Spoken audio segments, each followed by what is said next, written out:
Eccoci qua in piazza Portogruaro, banchetto di Eticamente, corpo sequestrato, 10ª edizione.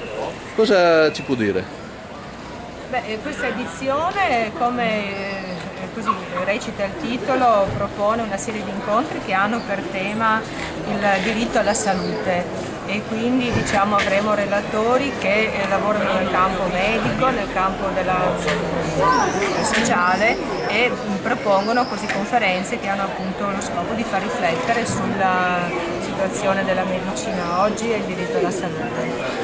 Sì, l'anno scorso la manifestazione penso abbia avuto un discreto successo. Quest'anno credo sia cambiata perché è cambiato lo statuto, no? Sì, quest'anno Eticamente è diventata un'associazione alla quale ci si può iscrivere liberamente e partecipare alla fase preparatoria e anche alla gestione complessiva dell'evento. E questo così ci permette di allargare sia il numero di persone che possono intervenire e portare il loro contributo a che la manifestazione appunto sia ogni anno più ricca di interventi e di...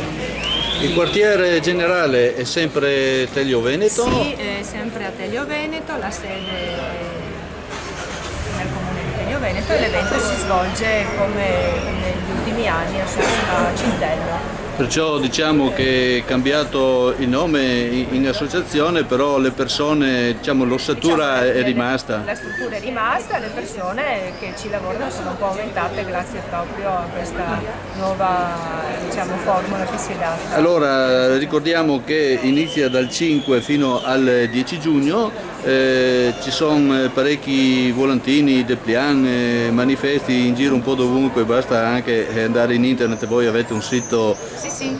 molto ben... eticamente.eu lì potete trovare tutte le informazioni, il programma dettagliato. Stamattina voi qua vedo anche un libretto, raccogliete adesioni, perciò chi vuol dare anche un aiuto economico? Diventare socio e dare così un contributo anche economico, visto la scarsità di contributi ricevuti da enti pubblici, parlo di provincia, regione, comuni eccetera, può farlo liberamente diventando appunto socio dell'associazione. Cioè non c'è una tariffa fissa? Con una tariffa di 20 euro si diventa socio. La ringrazio.